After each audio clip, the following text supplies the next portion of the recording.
jërëjëf ami fidèle internaute ci Dakar Media TV ñuy am mbégte saa su ne di jàkkaarloo ak yéen fii ci biir Dakar Media ngir toppaleen li nga xam ni moom moo daal di gën a fës ci ay xibaar saa su ne fii la ci biir réew mi comme ni ñu koy defee àjjuma ji jot on va faire le tour de l'actualité ànd ci ak ki nga xam ni moo di Mayabé Mbaye nekk ki nga xam ne rek moom moo daal di jiite magi Pastef fare ci parti boobu la itam di Pastef tey ñu fas yéene waxtaane li nga xam ni moom moo daal di gën a fës ci ay xibaar ci biir semaine bi bu ko defee ma bàyyi ko balaa ñuy dugg ci biir ponk yi mu nuyoo ak ñi nga xam ne ñoo di mbokk internet ci Dakar Media TV monsieur Mbaye maa ngi lay nuyu di la dalal ak jàmm ci biir Dakar Media. aouzu billahi mina shaytaani rajim bismillahi rahmaani rahim wasalaatu wasalaam ala rasulillah ñu ngi lay fay. di nuyu internet di wax ni namoon na leen. waaw fas yéene ànd ak yow incha allah ci le temps qui nous est imparti. pour faram-fàcce toute la situation politique du Sénégal. incha allah jërëjëf moom la ñuy àndal tey ci biir waxtaan bi nu ñu ko waxee monsieur Mayabé Mbaye mu doon ki nga xam ne moom moo jiite magi Pastef donc dañuy waxtaane ci li nga xam ne rek moom moo gën a fës ci biir semaine bi doore ko dimanche bi nga xam ne moom la ubbiteeg campagne gi daal di doore ñu gis ko ci Sénégal candidat yëpp commencé di def li nga xam ne rek moo di le tour du pays ngir dem ci kanamu askan bi proposer li nga xam ne moom moo di seen programme mais li ci gën a fës ci boobule campagne monsieur Mbaye yaakaar naa ne yëg nga ko muy li mu tijjee muy ay violence yoo xam ni moom lañ ci nemmeeku ci début campagne bi fii ci biir Ndakaaru d'abord ci diggante ñi nga xam ni mooy fi ngeen fare di Pastef Abass Fall doon tête de liste bu département bu Ndakaaru ak ñi nga xam ne ñooy waa Sàmm Sa Kàddu Barthélémy Dias mi jiite ay ndaw ñoom itam am ab altercation boo xam ne def nañ ko ba ñu gis ci violence bi nga xam ne am na ci yéen tey ñi nga xam ne yéen a fare biir Pastef bi ngeen gisee en tout cas ces scènes de violence ñu def ko ci ki nga xam ne moo di Abass Fall nan ngeen ko jëlee ak ban jàngat ngeen ci am ak ban gis-gis ngeen am ci démarrage boobu violence yi ñaar la dafa am une violence verbale ak une violence physique la violence verbale nit ñi dañ ciy accentuer ci conséquences yi bàyyi cause bi c'est quand ils ont attaqué la caravane de Dakar Abass dans cette maladie il était hors de lui il a parlé sans réfléchir. Carrément. Heureusement il est revenu pour présenter ses excuses et là nous le déplorons et lui demandons la prochaine fois ak lu situation mën a mel mu dal tey te xam ne njiit la pour nit ñi yaakaar la au niveau de Dakar am loo xam waru ko waxee mu des une violence physique attaque d'un convoi ak kii bu nu lakk siège bu nu lakk ak attaque bi amoon Koungheul donc attaque bi am Dakar comme attaque bi amoon Koungheul ñun la ñu attaqué Pastef ñun Pastef la ñu attaqué lakk bi ñu lakk siège ba les gens ñu ngi doon wax naan est-ce que du waa Pastef jusqu'à la sortie de la vidéo d'hier qui fait viral où l'on voit un responsable politique de ce bord ànd ak ay xale yooyu ñoo taxawoon di sànni ce qui dit que kon mën nañu ci supposer ñoom ñoo lakk seen siège ba pare bëgguñu ko jiiñ parce que dañu def lu grave tu sais que dans l'attaque de Dakar il y a quelqu'un boo xam ni am na traumatisme boo xam ni mënugul wax te yaakaaroon nañu dana waxati dans la vie fare ci Pastef fii ci Pastef booyu Pastef yi bu jógee extérieur qui vient de France il est là dans un SAMU il paraît que génne woon que ça n'a pas marché ñu delluwaat ko encore SAMU tellement c'était violent ensuite c'est lâche quand su fekkee caravane bi dafa dem ay jigéen mujj ñu ñëw fa taxaw ils n'ont simplement pas attaqué physiquement mais ils ont volé leur portable et tout donc loolu yëpp duñ ci rafetlu dara ce qu'on leur demande c'est qu'on est en campagne électorale chacun on doit avoir pêché des voix nañu toog wax dans un programme nañu toog wax dans ce qu'il programme mais moo gën ñuy attaquer quoi que ce soit su fekkee nag dans la campagne électorale dafa am ay zones interdites qu'on nous le dise ba xam dafa am fu ñu war a jaar dafa am fu ñu war a jaar fu ñu warul jaar mais Bougane il peut passer au suñu yoonu siège man cela ne nous dérangera pas du tout ensuite dans ton introduction je t'ai entendu dire que nit ñaa ngi def le tour du Sénégal pour présenter seen programme il y a quelqu'un qui le fait les autres sont à Dakar il y a quelqu'un qui fait le tour du Sénégal qui est aujourd'hui à Ziguinchor mais am na ñuy dem gis nañ dem Amadou Ba mu ngi foofu demoon na ci Vélingara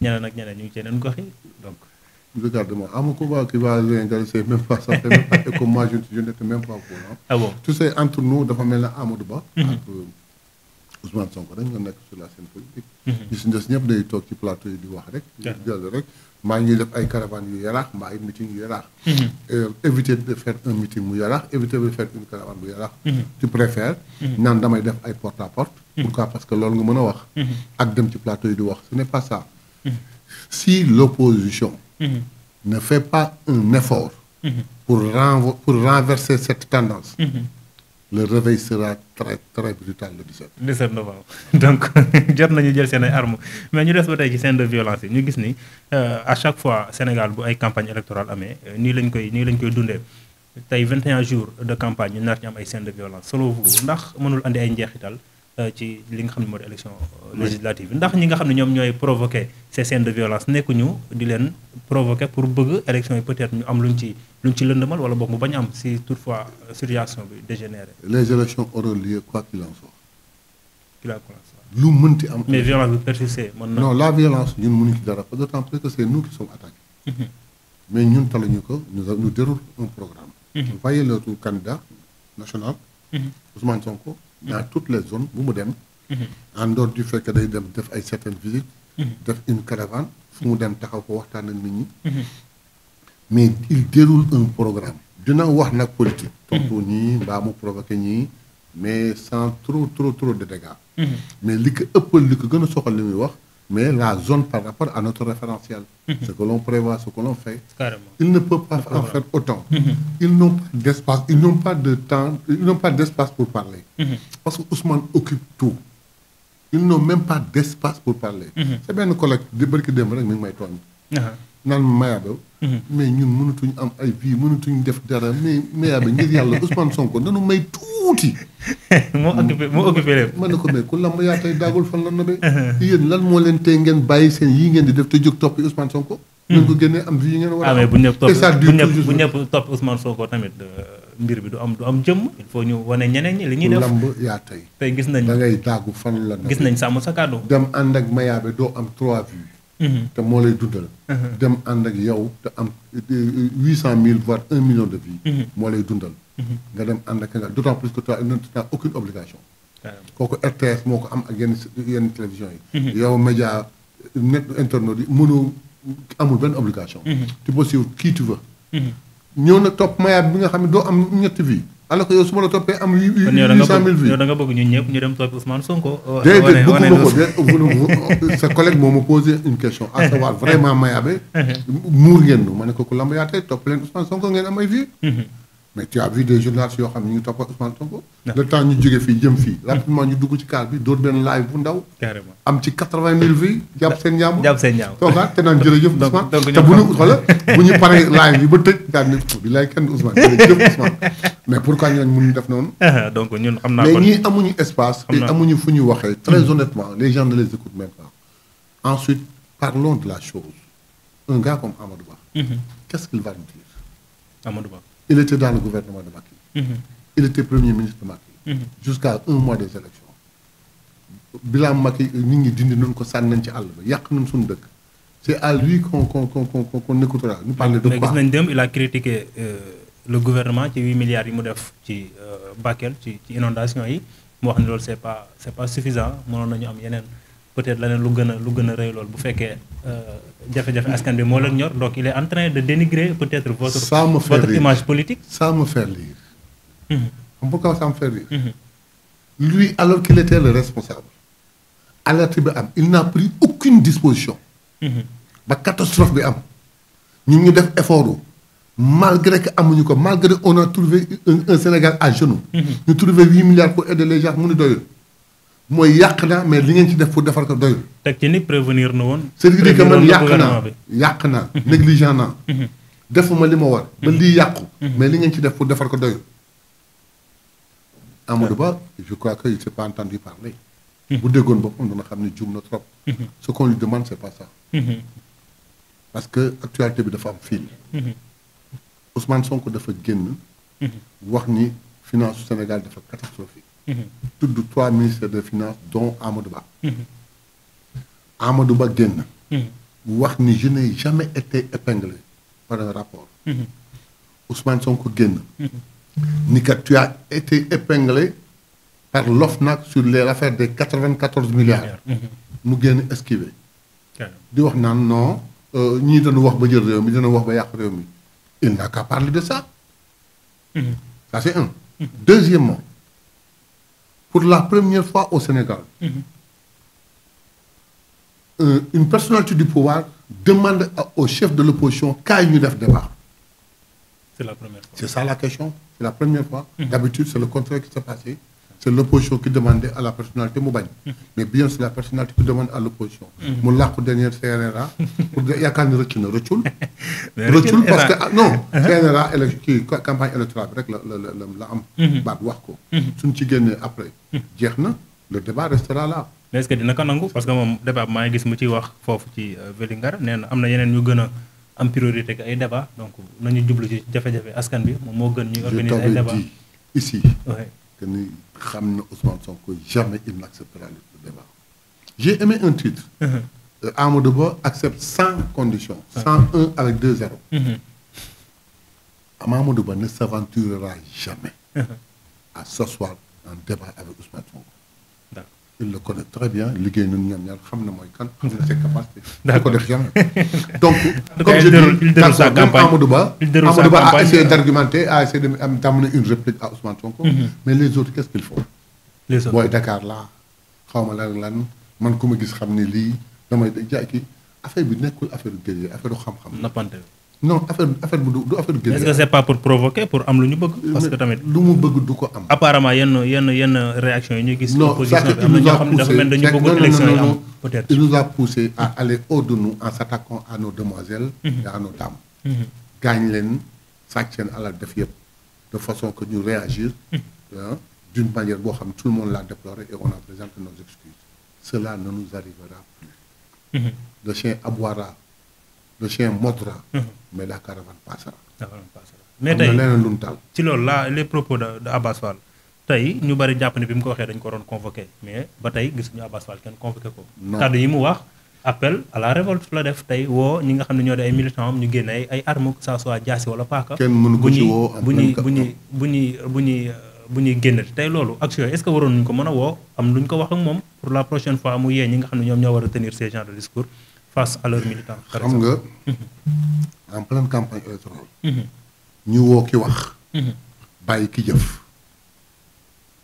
ki attaqué convoi jàmbur ba gaañ ay nit ba nit a nga tëdd hôpital perdre toutes ses facultés. kenn convoqué wu ko ñu woo convoqué ki wax. mais opposition bi dañu jàpp ni nit.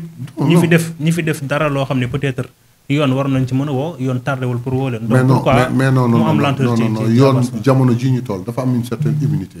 boo xam ni c'est pas défini mais une immunité large au niveau en matière de campagne électorale bu tax na imaginer tey. mais si on viole. non du ministre de l'Intérieur. attendez avec la plainte qu'on a posée imaginez que le procureur s'autosaisit ou accepte d'instruire la plainte au point de convoquer Barthélémy Dias mais ça déforme tout le processus électoral. Carrément. Ça ne se fait pas. alors que Barthélémy dañ ko jiiñ ni dafa def. Abass Fall deful lu dul wax imaginez qu'on convoque Abass Fall. ça depuis mais tant qu'on peut apaiser calmer. en attendant que les élections se passent. peut-être qu'il y aura une répercussion après mais qui ne sera même pas très grande. mais pour le moment nii la situation est maîtrisée la situation est calme j'espère que ça va continuer. je crois que le ministre de l'Intérieur comme le ministre de la Justice. ils ont très bien fait le calmer. mais convoquer non je ne pense pas. donc non la preuve. durant les élections de 2019 il y a eu une confrontation à Tambacounda. ba mu am mort d'homme. carrément fu mu mujj est-ce que gis nga ñu arrêté wala ñu def kenn. en campagne électorale il est difficile de le faire. donc ñu ngi wax mel ni comprendre ñu loolu. donc non ils n'ont pas compris wala boog ils voulaient parler juste pour. ils n'ont pas compris. d'accord donc noonu la mais ñu gis bi affaire bi amee ñu taal chaise bu taxawu Sénégal gis nañ Khalifa Sall bi mu génnee man j'étais là muy waxee ak xol waxe ak naqar ñu ñëw attaqué këram taal chaise am yàq ay otoom donc il était en tout cas très en colère tey acte boobu yow ndax jàpp nga ni peut-être les propos d'Abass Fall mënul pousser selon ñenn ñi li ñu wax les militants peut-être de Pastef wala ñu faral ñoom dem attaqué seen chaise. tey si toutefois loolu am yow est-ce que loolu dëggantaan rafetlu nga ko. moom lañ ko mënu ma ko rafetlu. violence en tout état de cause mënu ma ko rafetlu. mais Khalifa dafa teel a wax bu ko doon dal kilifa dafay dal.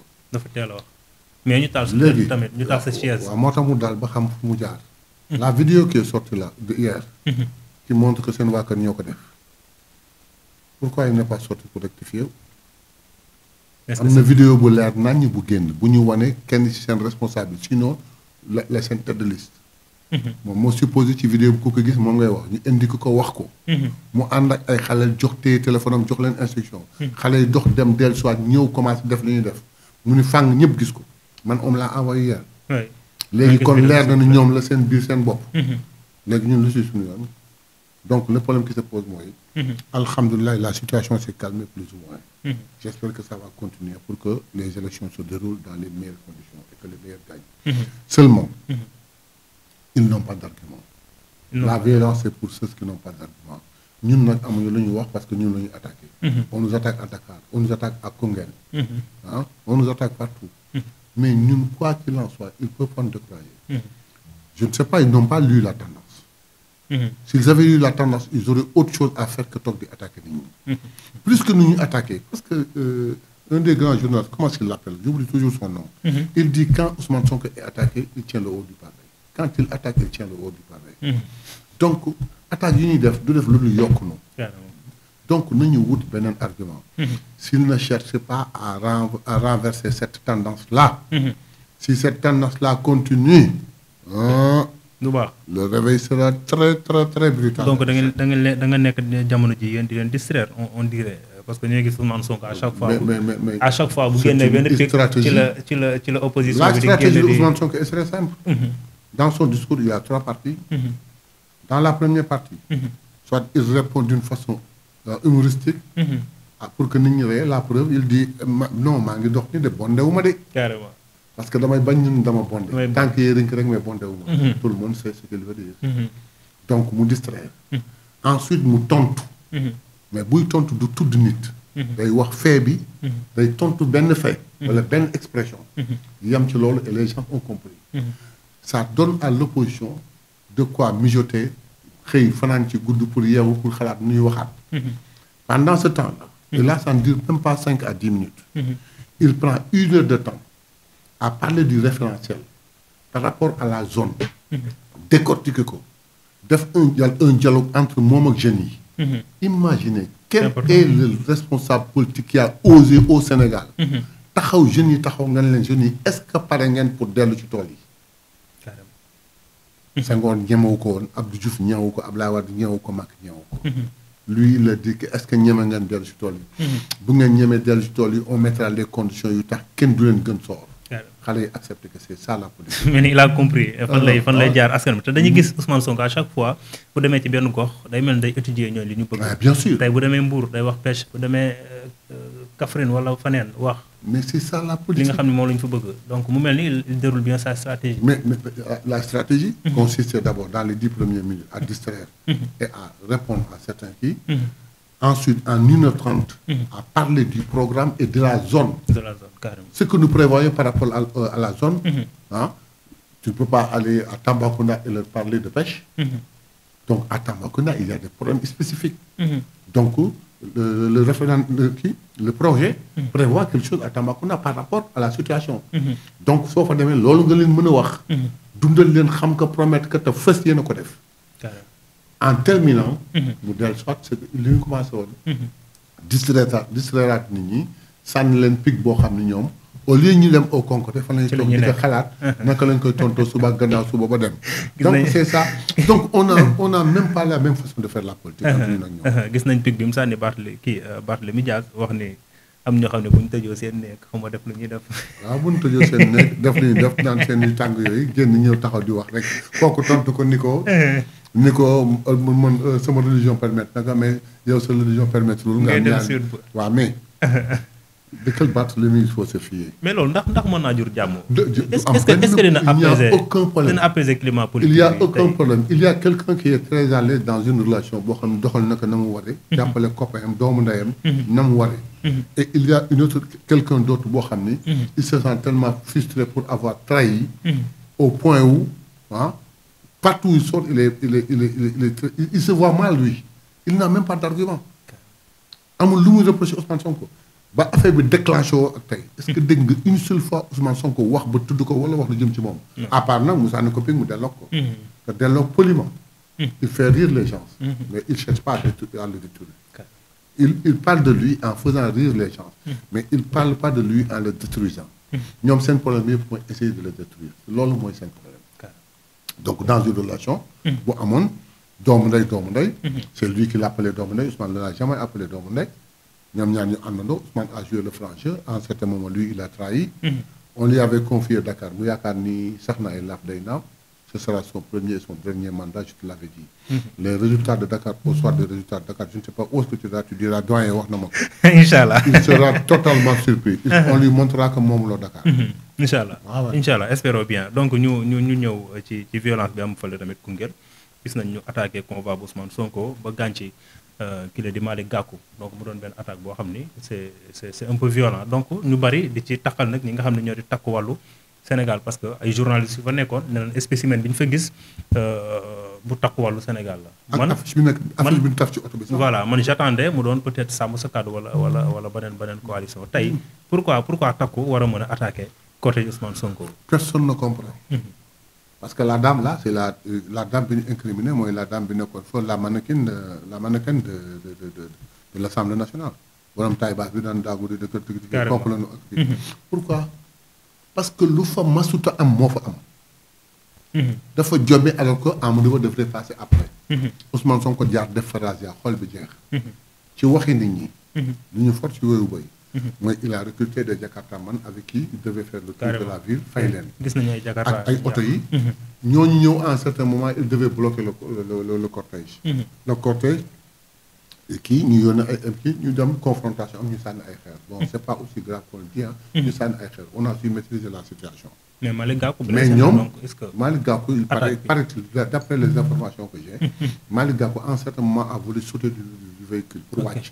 pour dem xam naa certain mais c'est en sautant que le trébuchet wàcc taal loxo bi damm.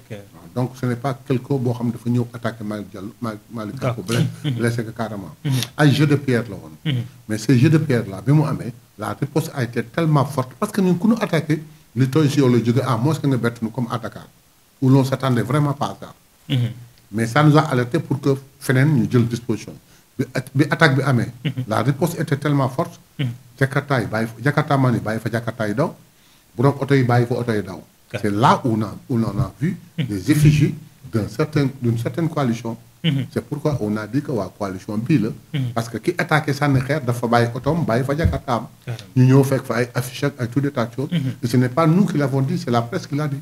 mu mel ni yéen da ngeen a renforcer sax seen sécurité. ah bien sûr Ousmane Sonko gis nañ ñu ko wër pratiquement doo mën a sax. non ñu ko daan wër ñoo ko wër. les mêmes personnes ñoo ko wër. mais yokku ngeen ko. mais est-ce que non yokkuñu ci dara est-ce que état bi tamit waru ci woon mën a jouer benn rôle Ousmane Sonko en tant que premier ministre à part tête de liste bu Pastef ñu am benn sécurité bu ñu ko garantir avant que ñu koy attaquer. je vais donner une information. gis nga Ousmane Sonko. sécurité bii ko wër. moom dafay wax ni. nit koo xam ne buñ la dooree bal fetal bu dugg la mënoo ko protéger. protection ci yàlla la ko yaakaar. nee na li muy wax buy dëkk. bu fekkee def ko ndax intérêt boppam ou intérêt njabootam. mu def ko uniquement pour intérêt askan bi. te mu jaral ko bakkanam muy dëgg. boole ci gëm yàlla te wóolu ko. nee na yàlla boobu la yaakaar protection au point où dafa jàpp moom. ni tant que loolu dëgg la yoon bi askan bi tax mu def sacrifice di ko def. buñ ko dugaloon ci barigo dugal ci bombe sax exploser bombe bi du dee. moom loolu la gëm. mais li ci des nag. boo àndee ay nit loo xam ne lii moo dal seen xel nga bàyyi la ñu def loolu dal seen xel. mais Ousmane Sonko moom. il n'a pas peur yaakaarul protection keneen ku dul suñu borom. dese. da ko en fait kooku rek ko mën a protéger. Ousmane Sonko bu dem ba. un pouvoir avec toute sa puissance. am jël ko yóbbu ko à l'hôpital avec toute leur manigance. mu dem ba perdre connaissance après benn grève de la faim. ils sont pas parvenus à arriver là-bas et doggali ko. nga xam ne am na ku ci teg loxoom. waaw voilà carrément du moom kese donc ñu pare ci point boobu ñëw ci li nga xam ne moo di la libération de Bougane Gueye Dany yaakaar naa ni gis nga ko le 31 bi passé le 30 bi passé boobu ñu daal di koy libéré ginnaaw bi ñu ko téwee fukki fan ak ñaar donc toogoon nga fii am ay pig yoo ko sànni donc Bougane Gueye génn na libéré nañ ko ci ni mu gën a gaaw mais dañu gis ni ci libération bu Bougane dañ ci jàng mooy benn booloo boo xam ni opposition bi dañ ko def tey bi Bougane di procès Bougane gis nañ ci Maître Sidiki Kaba gis nañ ci peut-être Amadou Ba boo xam ne dem na seeti ko Tamba ak yeneen yoo xam ne am na ci tey booloo boobu noonu ndax mënul am njeexital ci élection législative yi booloo bi nga xam ne opposition bi ñu ngi koy booloo ndax mënul am dara loo xam ne mën na ko wàññi ci majorité bi ngeen waroon am assemblée nationale. buñ ko gëmoon ndax nekkuñu di ko préparer. buñ ko gëmoon arrestation Bougane du ko def opportunité boobu dañ koy saisir. àndandoo def un très grand bloc contre Pastef. gëmuñu ko c'est une opportunité une visibilité. Amadou Ba su fa demee ce n'est pas pour compatir pour Bougane c'est pour aller avoir une visibilité loo xam ne boo ko deful mu ñaaw. boo ko defee mu def loolu la appliqué. mais ci solidarité bi ndax amul benn solidarité. mais gis nañ fa maître Sidiki daf ko sañul bañ a def gis nañ fa maître Sidiki Kaba. koo xam non ne daf ko sañul bañ a def. gisoon nañ ko ci nguur le président Macky Sall tey mu ñëw soutenir Bougane Gueye Dany ak ñeneen ak ñeneen. ñoo xam ne peut-être xam nga daf ko sañul bañ a def. mais il fallait que mu def ko man toogoon naa fii je te dis que mon souhait était que Bougane ñu bàyyi ko mu dem defi campagne am. parce que dañuy bëgg suñu leen di écraser. à grande pompe du am benn prétexte comme moi on m'a empêché de faire la campagne parce que si j'étais là du am. loolu laa doon bañ. j'ai trouvé ça sa sortie.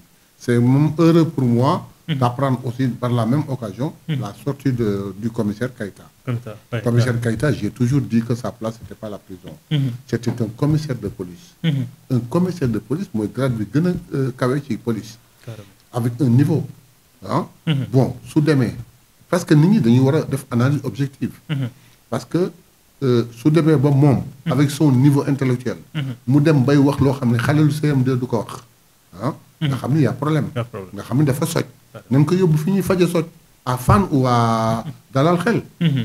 jàppale ko dimbali ko. moo gën ñu koy yóbbu ci prison. c'était mon souhait c'est ce que je dis tey génn na. je lui demande. mu dimbali ay waa këram dimbali njabootam dimbali mbokkam yoo xam bi mu duggee sonnoon nañu mer nañu. surtout une de ses sœurs boo xam ne amul lu mu waxul te elle est de Pastef. amul lu mu waxul. heureusement semaine passée mi ngi doon wax tey ji génn na ñu ngi ko ci féliciter di ko remercier di ñaan yàlla commissaire Keïta. mënul bañ a wax ci débat politique. am na niveau bi xam na ko dund na ko mais mu am yoo xam da koy éviter. oui avec la manière. yoo xam ni ça ne fait que le ridiculiser. si on le lui avait imposé jeex na. léegi daal na toog sañ na def une analyse sañ na def chronique sañ na def lu ko neex. mais daal mu éviter wax loo xam da koy mettre mal à l'aise ay jabootam ay mbokkam ak ay partisans am. surtout que nag mën na ko dugal ci lu mel ni encore. carrément je lui souhaite une très bonne santé et qu'il retrouve ses proches. carrément mais libération Bougane xaaroon nga ko wala. non je l'ai toujours souhaité am na logique parce que li ñu ko chargé woon. attendez jàpp Bougane suñu yoon new ci jàpp Bougane suñu yoon new ci refus kii bàyyi Bougane suñu yoon new ci mais nag c'était mon souhait.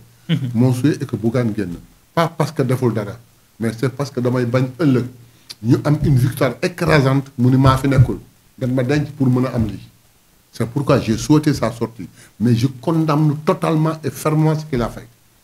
mais man wóor na ma seen yoon nekku ci qu'est-ce que ça veut dire ñu bari dañuy jàpp ni. non parce que les gens croient que c'est une instruction waaw non les gens croient que c'est une instruction de même moom loolu lay wax même Bougane loolu lay wax. mais loolu la mën a wax. mais man wóor na ma ni man. si c'était à recommencer Bougane n'aurait pas fait la même chose. si l'occasion se présente. il ne fera pas la même chose. ensuite sous Moussé il aura compris Bougane n'était pas seul là-bas. mais ñi nga xam ne ils ont un certain niveau intellectuel ils comprennent la situation. mais dañ ko bàyyi mu def ay conneries ñoom ñu dellu ginnaaw. bi Bougane taxaw dans son véhicule di wax force de l'ordre bi di force di dem. mais ñooñu ils étaient derrière. après lañ dem. bi ñu leen bloqué taxawalee ñu wàcc. ñoom ils se sont repris ils étaient à plus de 15 mètres de Bougane. Bougane ñëw taxaw arrêtez-moi ou bien laissez-moi passer moom moo doon outré moom moo doon wax moom moo doon def. moo tax moom lañ jàpp. pour ceux qui se posent la question à savoir. lu tax ñu jàpp Bougane jàpp ñu. Thierno Bocoum jàpp ñu Pape Djibril n'était pas là-bas ce jour-là. Anta Babacar Ngom mais Anta Babacar Ngom ak Thierno Bocoum. ils ont été très malins ils n'ont pas fait ce que Bougane a fait. te nag képp koo xam ne da ngay soutenir Bougane réellement. wax ni li mu def du dara comme les waa Armistice et consorts ils n'ont qu'à faire ce que Bougane a fait. gis nañ leen fa. ñu bari gis nañ leen peut-être. ñu soutenir ko su fekkee Bougane li mu def du dara. ëllëg à l'occasion nañ ko def ñoom. mais est-ce que loolu du andi réeroo ci ñi war a def ak ñi nga xam ne ñoom ñoo war a jàpp tey Amnesty International ñu gisee mu taxaw ci il y a 2 mois et demi. dans les plateaux. mais les gens se permettent de dire du n'importe quoi. mais bi ñu leen commencé faj da nga ko déggati. bant da nga koy jubanti ba mu tooyee. bi ñu commencé di leen faj ku wax la wala wax ñu la ciix den ci kaso bi même si tu fais 15 jours génnaat après. loolu ndax du nuru dictature bi ñuy am na ñu leen koy giiñ. mais qu'est-ce que c'est que ça nit ñi di wax lu ñu warta wax ñëpp di ko condamné nga jël ko yóbbu ko fee yar ko mu faju génn tey jii. koo gis mu toog ci plateau mi ngi modéré waxam. c'est une réussite et loolu la ñu bëgg yéenewul nag kenn kaso mais tey. dafa am précédent dafa am évolution. ñun ni ñuy analyser ak sécurité bi ni muy analyser bokkul. il y a un de vos collègues à l'occurrence Coulibaly. dans le plateau de Aïssatou Diop Fall. il dit man Coulibaly demain avec ma voiture je vais bloquer le convoi du président daf ko wax. c'est grave kenn woowu ko kenn wax ko dara. mais wax na ko jàll na. ñooñu alerté wu toog ni ah bon comme nit dina dem ba toog fii c'est le moment de commencer à penser tey kii ñu défier la sécurité. ñu faj ko. Coulibaly. il ne reviendra jamais sur ses propos. carrément.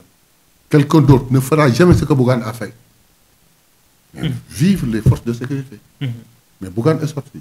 Il n'a qu'à mener sa campagne et essayer de renverser la. mais mu ngi ci instant mu ngi sur le terrain ndaxte bi mu génnee dafa dem jubali. directement ci terrain bi commencé ay campagne am. dem gis nañ ko gis nañ ko ci terrain bi. mel ni bësam dafa yokku nag mel ni bësam dafa yokku. et là je le félicite. bësam dafa yokku. là je le félicite Bougane bësam dafa yokku. maintenant ay sar la boo gisee bu génnee askan bi yëpp dañuy génn ici ce plateau je n'ai même pas entendu parler de Bougane dans le net je n'ai même pas vu Bougane mais dama la bëgg wax ni je l'applaudis parce qu'il réussit une chose. Sonko bi mi ngi koy réussir lu Sonko wax mu wax ko lu Sonko solo mu solo ko lu garde Sonko garde korom sol ko fa Sonko dem mu jëm fa dem tey Sonko génn na prison enchaîné dem campagne moom tam génn na prison am na dem campagne je l'applaudis il imite très bien. mais tamit il réussit également li nga xam ne mooy Sonko. Il ne réussit absolument rien. Les gens ne l'écoutent même pas ils le prennent pour un comédien. Alors que comme son homologue là Cheikh Pape Djibril Fall qui devient trop ridicule. Pape Djibril. Quand Pape Djibril Fall va jusqu'à dire que pas de dentifrice nit ñi amatu nu ñu ko jëndee boo demee batiku naaj ba da ngay joxe fukki dërëm wala ñaar fukki ñu defal la ci mu sakkal la mais c'est-à-dire que je ne sais pas ce gosse là il a perdu la tête ou quoi. ah mais est-ce que amul fenn ci réew mi amul fu mu ko gis. peut-être est-ce que daf koy wax pour non c'est du n'importe quoi c'est un mythomane il raconte des histoires semaine passée rek génne na benn sondage. devant un de vos confrères. qui lui pose la question fan la sondage bi jógee. malin qui lui dit non tu sais fa sondage dañ ko interdire c'est pourquoi je ne peux pas citer. mais il fait quand même son rôle d'opposant. non attendez il fait son rôle d'opposant. non ce n'est pas comme ça ce n'est pas ça l'opposition c'est pas dire des contre-vérités. L'opposition ce n'est pas dire des contre-vérités. opposition ñaari tranche la. mooy lu baaxul nga dénoncer ko. loo xam ne gis nga yembul nga def suggestion pour ñu améliorer ko. c'est ça l'opposition. opposition nekkul lu waay di def baaxul. sànni këpp sa mbàdd na ak di sos. opposition bi daal da ngay toog loo xam ne gis nga ni jaaduwul wala fa mu jëm sampul kër. nga toog wax ko expliquer. ñun les frères du Falémé quand la situation am Macky bëgg ko brader. Ousmane Sonko dafa woote point de presse. teg éléments yi. calmement. expliquer à tous les Sénégalais. et c'est adressé au président de la République yow Macky Sall lii nga bëgg a def lii ak lii mu leer nañ. mais c'est ce qui a sauvé les frères du Falémé. mais toog fii di wax naan ay pâte dentifrice da koy jaay ci mbuus. il y a un sondage. sondage bi bu ñu ko publié wul woon moom du ko jot. donc ki def sondage bi ba publier ko ba moom mu jot ci. kooku projeté wul boppam moom moo koy protégé. c'est parce qu'il n'avait pas de réponse à la question du journaliste. qui lui dit que kan moo def sondage bi mu ñëw laax foofu. Pape Djibril Fall c'est un mythomane il raconte des histoires il faut dire qu'il arrête. en tout cas il n'a aucun avenir politique. il va aller à la retraite le 17. nee na li ñuy gis nii bu dakkul opposition bi nar na am benn majorité bu écrasante boo xam ne. très bien et certainement lui il passera président de l'Assemblée nationale. carrément. oui très bien. carrément on attend. on peut espérer loolu mën na nekk à chaque instant. mani. surprise mën na am. parce que yéen confiance bi ngeen àndal yéen waa Pastef ci campagne bi man bëggoon naa xam koy liggéey mu concret. bëggoon naa xam soo weddee à 20h 21h regarde ce qui se passe à Ziguinchor. partout où nous sommes passés. foofu moom seen fief la. non avant foofu. foofu moom Koungheul suñu fief la. Koungheul. les meilleurs résultats retiens ce que je te dis. les meilleurs résultats qu'on aura. ce sera dans le nord. dans le nord. au fief de Macky on aura les meilleurs résultats. ñun li ñuy def dañ koy liggéey sur le terrain concrètement muy feeñ nit ñi di ko gis. di jom ba nit ñi di wax naan kii daal moom may yàlla la. du ay fen ak ay sos ak ay kii ñoo koy def. Il n'a qu'à nous proposer quelque chose. Jamais il peut. Le peu de popularité bi mu amoon c'est parce que dafa taxawoon ci Ousmane Sonko di wax di rafet parce que fii yëkkati ko ba mu def na au sommet. mu yaakaar ne jege na yàlla. espoir. mais espoir dafa yaatu. mais je peux dire que Ousmane Sonko vit notre relation. Je crois que au sortir de ces élections je peux me permettre de l'inviter chez moi, il va manger et je te promets que bis buy añ sama kër da ngay ñëw añ si. C'est de l'espoir. Mais réalisation mooy problème. Donc quand il dit que l'opposition aura une majorité, il est le seul à le dire dans l'opposition. Il est le seul à le dire. Et je suis sûr que ces partisans de l'opposition ou ses collègues de l'opposition kenn ku toog ci këram yaa ngi rey yaa ngi naan booy bi dafa kër. Mais c'est l'optimisme tamit. Quand les autres évitent d'être ridicules, lui il rêve. Ñii ils font tout pour éviter d'être ridicules. C'est-à-dire que de pouvoir avoir au moins un groupe parlementaire à l'Assemblée nationale. Parce que c'est la situation qui se décide en ce moment. ñooñu di éviter être ridicule. moom muy rêver naan ils vont avoir une majorité écrasante. C'est insulter le peuple.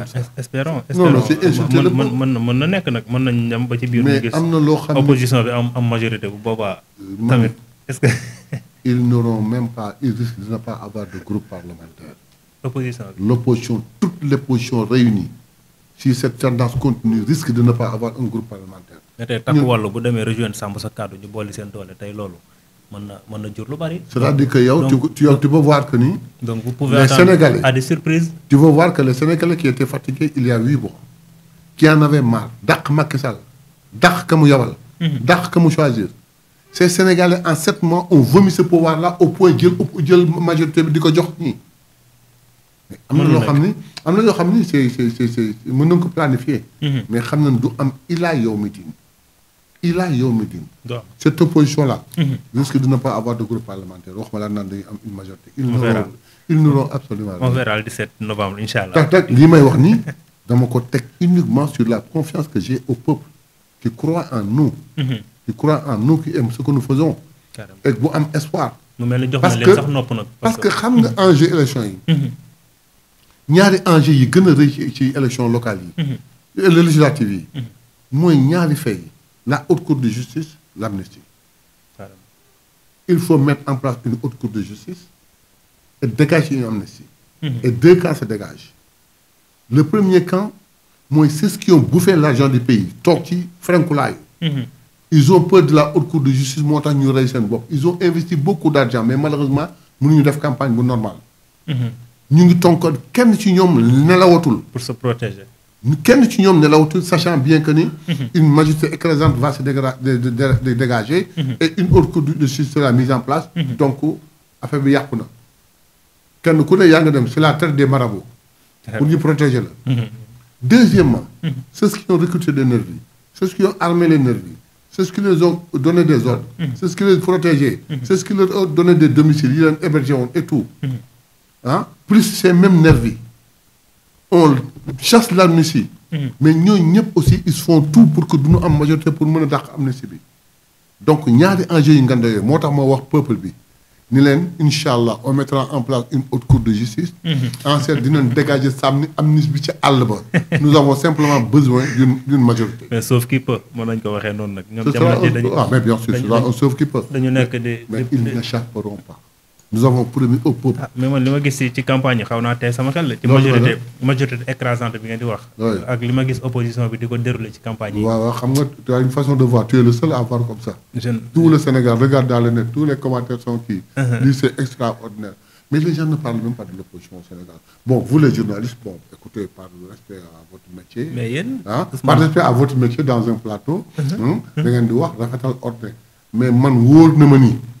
su ngeen toogee seen biir yéen. xam ngeen situation bu baax a baax. Même Ousmane Sonko il minimise l'opposition wax na ni moom daf leen sax yërëm. C'est parce que nous n'en avons pas. mais nous n'avons pas d'opposition. est-ce que mënu ko jural surprise. opposition bi ñu ngi ci suuf di liggéey tamit. lan la ñuy liggéey il faut s'y préparer. lan la ñuy liggéey ana ñu. ñoo ci terrain bi. tey le vendredi ñu ngi dem kii kat ana seen programme man par exemple nii Sénégal yëpp xam nañu tey Ousmane Sonko est à Ziguinchor. man wóor na ma ni 21h tout le monde est dans le net ou devant la télévision pour regarder. ou fan la Amadou Ba dem. fan la Barthélémy dem. Barthélémy à la moindre des choses mu prétexte léegi xam nga wax nee na ay porte à porte lay dem parce que ku def meeting mu yaraax ku def caravane mu yaraax et c'est flagrant par conséquent looy def oui nous faisons des portables dem seeti sëriñ bi. c'est juste pour les regarde ce qu'ils font ñoom ce qu'ils font ñoom en tant que tête de liste benn démembrement Pastef kese magi Pastef ñun c'est ce qu'on est en train de faire. mu mel ni Barthélémy Abbas Fall ngeen ko jox comme nawleem. non dafa fekk ni rek Abbas amul pour distraire ko déedéet dafa fekk ni làmbu Ndakaaru arène Maxari Thiam bu Ndakaaru tëgg nañ fa làmbu joro yi beneen mbër newu fa bu dul ci Barthélémy Abbas bëreeg Barthélémy mais dëgg su fa mbër pire amoon Abbas kooku lay bëreel kon soxam lay bàyyil Barthélémy donc Barthélémy mais dafa il ne pèse pas lourd làmb ji ci seen kanam yéen selon mais Barthélémy le peu qu'il a ñu ñoo ko dénk c'est le maire de Dakar mais ñu ñoo ko dénk bi mu ne wanee réewande daan ko nangu ci moom daan ko foqati ci moom Abbas Fall làmbu Ndakaaru bii Abbas dafa obligé bëri Barthélémy parce que bu ko deful du bëre mais dëgg bu fi un vrai lutteur nekkoon kooku lay bëreel jël Barthélémy jox koy suqam du nawle non du nawle yow Sonko yaakaar naa bu ko turandoo mi sax voteelee mu kii turandoo yu bari waaw mais est-ce que lu ma jaaxal tamit Sonko fu mu dem ñu jox ko benn wala ñaari turandoo wala ñetti turandoo mu jël leen c'est naturel parce que mosu leen gis mais war na tax policier bu jëm ko ñu jàmbur def fexe ñu jox la benn xaleel nga téye Sonko ay turandoom lay téye ñii ay doomu jàmbur lay téye est-ce que duñ seen ay turandoo tamit Sonko ni mu war a amee turandoo moom la ñeneen ñi war a amee turandoo da nga fi dégg ñu tudde Bougane turandoo dans la politique da nga fi dégg ñu tudde Amadou Ba turandoo Ousmane Sonko kooku mën naa ci wax quand j'étais encore dans son cabinet c'est moi qui étais chargé de recenser les turandoos wallahi c'est moi qui étais chargé de recenser les turandoos maa ngi ko arrêté bi ma génnee ci cabinet bi ñëw diriger magi Pastef amul semaine booy toog te woowul la ñett wala ñeenti zone ni la fii am na fay turandoo jox la turu baay bi man je prenais le nom du gosse turu yaayam turu papaam téléphone yaayam téléphone papaam adresse am me recenser que dans un fichier nous l'avons le fichier mais dañ fi dégg keneen ku ñu tuddee keneen ki ñu tuddee xam nga kan la en tout cas ñu ngi foog xam nga keneen ku ñu tuddee xam nga kan la la tendance mooy les patriotes les vrais les grands patriotes ku ci am benn bu góor tuddee ko Ousmane Sonko ku ci am ñaar ñu góor tuddee ko Ousmane ak Diomaye ku ci am ñaari jigéen tuddee ko ñaari jawar Ousmane Sonko kon nar nañoo bare ay turandoo dégg gum nga fi ñu war a kii Ousmane Sonko bu demee gàddu ay turandoo ñoom bu demee gàddu ay doomu jàmm nañ jàpp ni seen ay gis naa Barthélémy sax barki dem mu bokk benn booy Barthélémy nañ ko tuddee yow pourquoi pas da nga ko dégg yow da nga ko dégg yow jàppoon ni dama lay laaj ndax da nga ko dégg jàppoon ni turandoom la parce que Barthélémy koy tuddee mais oui ma may leen loolu rek may leen jàppal rek instant bi ni ñoon du ma jàpp non fii amu fi lu fi may Ousmane Sonko amee dayoo fii amu lu fi may nanu bàyyi doomu jàmbur yi ñuy fab kee ay turandoom lay fab te kooku nit ñi koy indi ñëw ni que kii sa turandoo la mu wax staffam ni sama turandoo buñ ma indil na ngeen fexe ma téye ko daa gis ci journée bi dina téye 20 à 30 turandoo partout où il passe te moom mooy wax staff bi sama turandoo yi moom ku ci ñëw ànd ak papaam wala yaayam ñëw fexe leen ba ma téye xale bi fexe leen ba ma téye ko au moins moom mu am ci soulagement boobu konta mbégte boobu voilà bokkul ak keneen ku romb un baat li mu fekk ay doomu jàmbur gàddu ko kii mu ngi may woon benn photo boo xam ne Amadou Ba moo téye benn xale gis nga waaw Amadou Ba Amadou Ba dañ ko tuddee xale bi bu jigéen la téye dañ ko tuddee xale bu jigéen la téye waaw Amadou Ba bu jigéen la waaw Amadou Ba bu jigéen la ma ne nanu bàyyi doomu jàmbur yu ñuy téye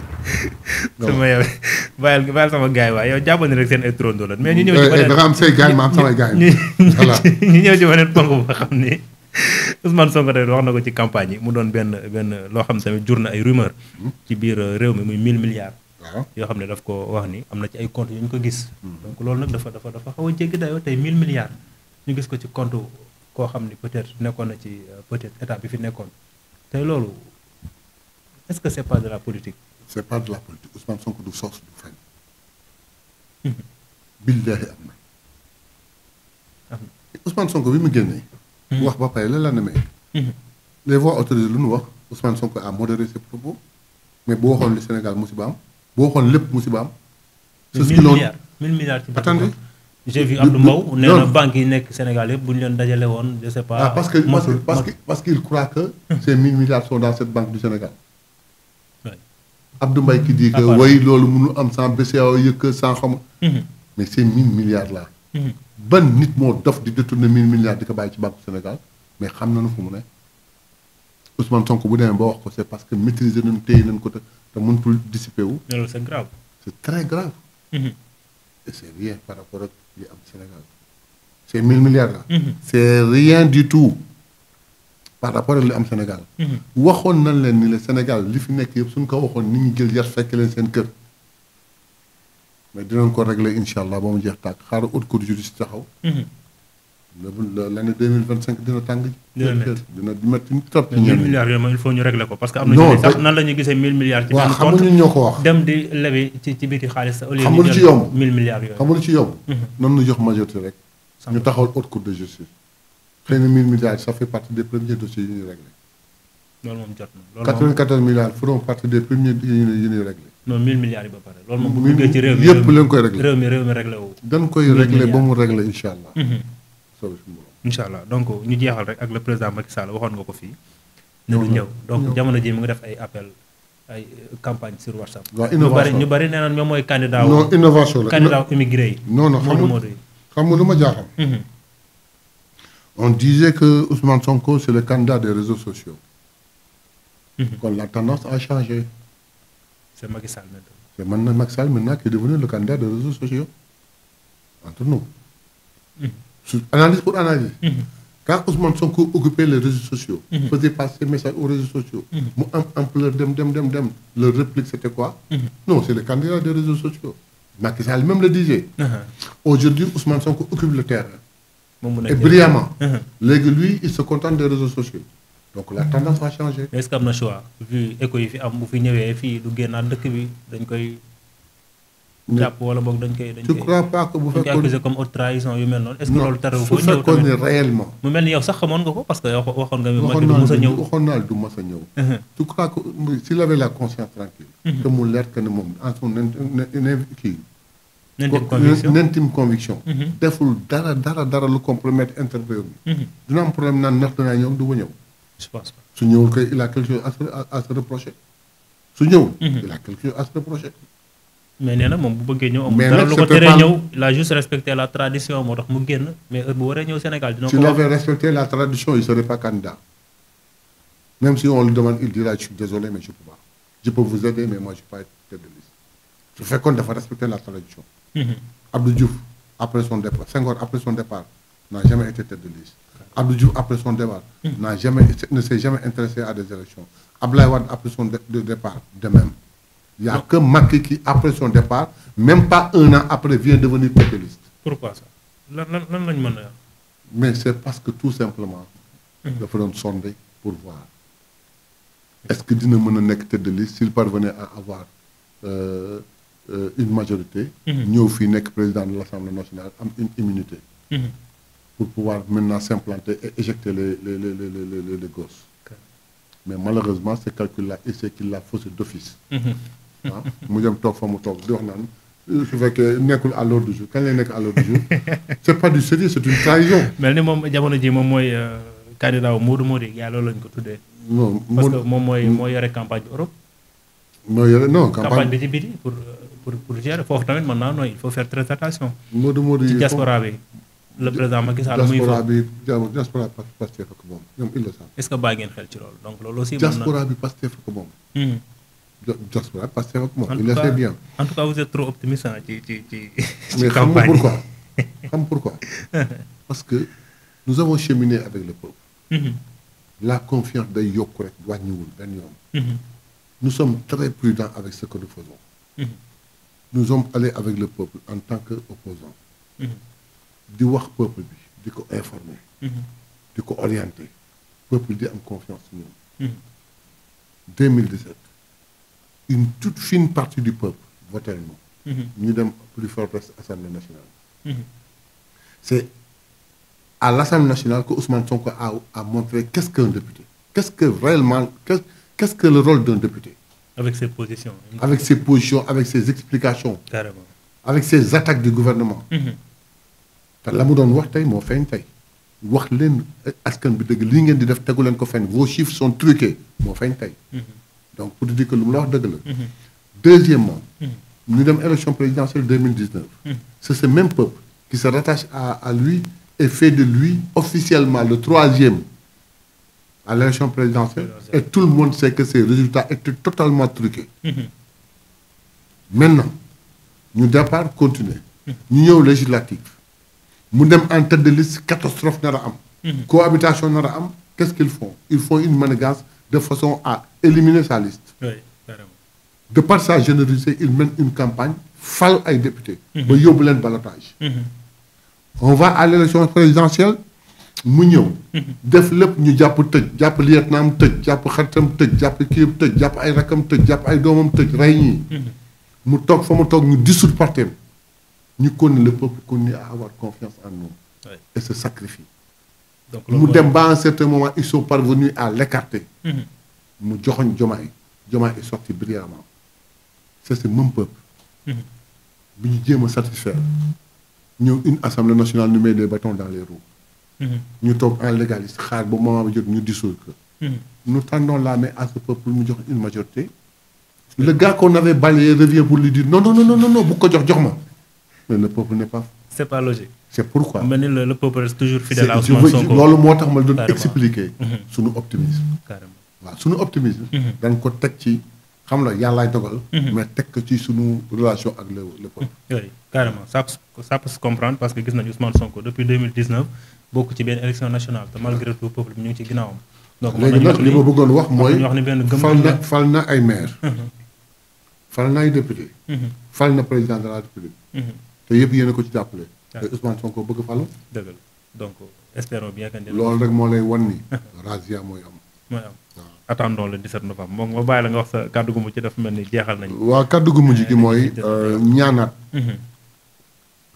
campagne bi daal. surtout que les gens sortent des arguments. qu'il y ait un débat public. qui intéresse le peuple. et qui va pour le devenir du pays. loolu mooy campagne électorale comme nous le faisons. dañu bàyyi agression yi bàyyi menaces yi.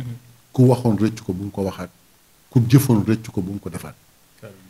ñu dal nag di wax ak internet yi toujours rek. di leen demander ñu abonner liker aimer surtout commenter.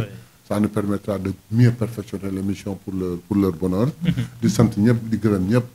di leen jox rendez-vous je crois vendredi prochain je crois que je trouverai encore un temps pour mën a ñëw. bien que je suis en pleine campagne. Inch'Allah. Normalement. j'ai déplacé mon voyage de Mbour. devrait être aujourd'hui. je l'ai ramené à demain pour pouvoir être là. et je crois que vendredi prochain je m'arrangerai de façon. Inch'Allah à être là. loolu day bokk ci campagne bi. bu soobee yàlla fii campagne parce que internautes yi nekk Dakar Média dañuy obligé voter Pastef parce que woo nga leen ci. donc waaw sinon def un appel rek ci magu Pastef un événement qu'on utilise le dimanche à 10h. benn marche nationale bu ñu def magi Pastef. bu départ CICES. jëm rond-point cité Keur Gorgui. Inch'Allah méga je vous invite sax mais yéen à venir. dañuy ñëw bu ko defee ñu jàpp ci campagne bi. voilà inch'Allah puisque ku toog Ousmane Sonko da ngay am ay vues. donc ñun tamit dañuy dem. venez chercher des vues. Et au journaliste qui me parlait de ça je lui demande de venir pour chercher des vues. on viendra inch'Allah chercher des vues. merci beaucoup monsieur Mbaye lañ fi dalaloon Mayabé Mbaye doon ki nga xam ni.